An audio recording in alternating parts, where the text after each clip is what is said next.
না মা, মার গায়ে দেখো কী সব হয়েছে।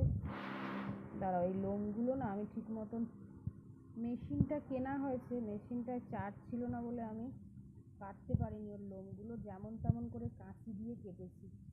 দাঁড়াও তোমাকে দেখাচ্ছি, দেখো ওর গায়ে কী সব হয়েছে আর এত কষ্ট পাচ্ছে। প্রথমে দেখিনি, ডাক্তারের কাছে নিয়ে গেছিলাম, ওর আগেও একবার হয়েছিল, হারিয়ে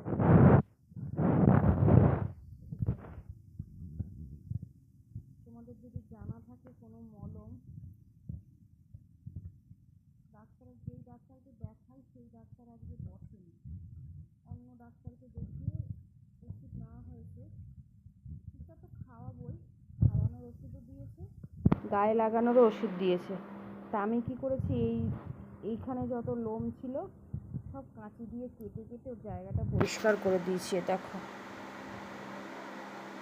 সারা রাত ঘুমায় না, খালি গা চুলকায়, খালি গা চুলকায়। আর যখন চুলকায় না, কোনো দিকও দেখে না, গায়ে একদম রক্ত ঠক্ত সব বার করে ফেলে, জানো না, খুব কষ্ট পাচ্ছে।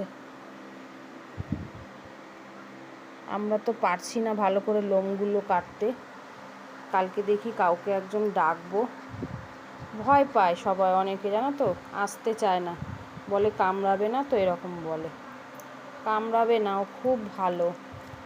ওর গায়ের সব লোমগুলোকে কেটে দিতে হবে। দেখো না, লেজেতেও হয়েছে, এই যে এই জায়গাটাতে হয়েছে, এই যে দেখছো, শুকিয়ে শুকিয়ে গেছে, অনেকটাই শুকিয়ে গেছে একদম। ওর জন্যই আবার বেড়ে যায়, শুকিয়ে যখনই আসে তখনই আঁকা কাকা কাকা করে চুলকাবে, চুলকে চুলকে আবার এগুলোকে বাড়িয়ে তুলবে। দেখো এইখানে একটা দেখা যাচ্ছে মনে হচ্ছে। ওর ভীষণ স্কিনে প্রবলেম, ভীষণ পরিমাণে স্কিনে প্রবলেম। ওর প্রেগনেন্সির পর থেকেই না স্কিনের প্রবলেমটা বেশি দেখা দিয়েছে। আর এই দেখো, কে কন ও তুলাই, তোমার গায়ে হাওয়া লাগছে?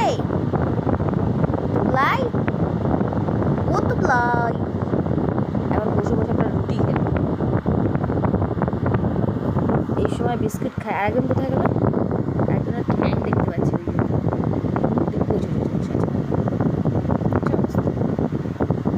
সারাদিন দুই ভাই যুদ্ধ করবে। আর এতক্ষণ ওই ঘরে ছিল, ওই ঘরে, এখন এই ঘরে আসলো।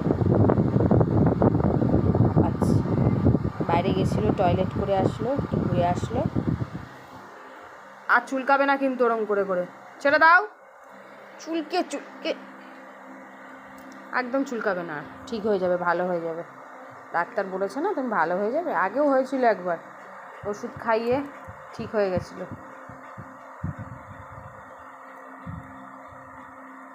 সেদিনকে একটা ভিডিও ছেড়েছিলাম যে ওর বাবা দরজা বন্ধ করে দিয়েছে, তা তখন সকাল 5টা বাজে, তাড়াতাড়ি করে নিয়ে গেলে না রাস্তায় ঘুরতে, বলেছিলাম আর কি যে ঘুরতে নিয়ে যাচ্ছে না, দেখো ওই জন্য মন খারাপ।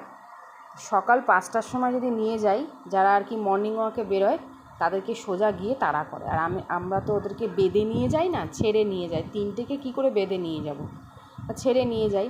তা একজন আমাকে কমেন্টস করেছিল, একটু ঘুরতে নিয়ে গেলে হয় না, ওদের দুবেলা ঘুরতে নিয়ে যাওয়া হয়, কিন্তু ওই সকালবেলাটাতে লোককে তাড়া করে বলে একটু দেরি করে নিয়ে যাওয়া হয়। আর ওর বাবাকে গিয়ে ডিস্টার্ব করছিল বলে ওর বাবা বলেছে যে বাইরে গিয়ে বস, আমি একটু পরে নিয়ে যাব। সে ঘুমোতে দিচ্ছে না কিছুতেই, সেই জন্য দরজাটা বন্ধ করে দিয়েছি। মা এখন বসেছে, আমার ওয়ালপেপার সব জায়গার এই শখের ওয়ালপেপারগুলোকে সব ছিঁড়েছে। চললেন যাচ্ছে, এখন এই বাথরুমের সামনে শুয়ে থাকবে।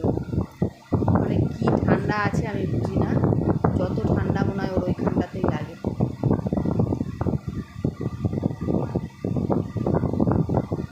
এই আর একজন পণ্ডিত, এটা হলো আমাদের পণ্ডিত। আপনার মধ্যে জল কি, এটা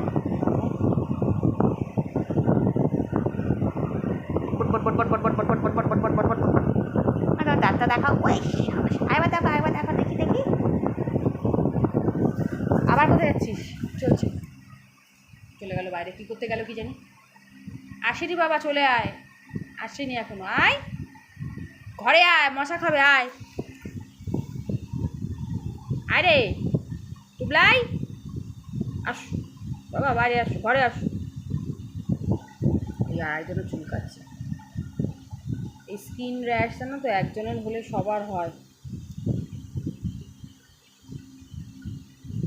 এখন কটা দিন ওকে যে চিরুনিটা দিয়ে আঁচড়াচ্ছি, সেটা ওদেরকে দিয়ে আর আঁচড়াচ্ছি না, ওদেরকে এবার অন্য চিরুনি দিয়ে আঁচড়াই।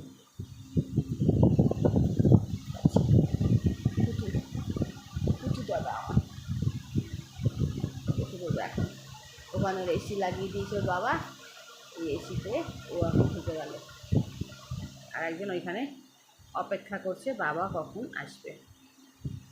বাবার যদি একটু দেরি হয় আসতে, ও চিন্তায় পড়ে যায়। এখনও ঘড়ি দেখতে না পারলে কী হবে, টাইম জ্ঞান সম্পর্কে ভীষণ ধারণা রয়েছে। এই যে এখন দেখা যাচ্ছে, দেখো কেমন খাবলা খাবলা করে কেটেছি না লোমগুলো। কী করবো বলো, যেমন পেরেছি তেমন কেটে দিয়েছি। কষ্টটা তো কম হোক, হাওয়া বাতাস লাগুক, ওই জায়গাটা মলম লাগালে হাওয়া বাতাস লাগলে তাড়াতাড়ি জিনিসটা ঠিক হয়ে যাবে। চলে বাবা।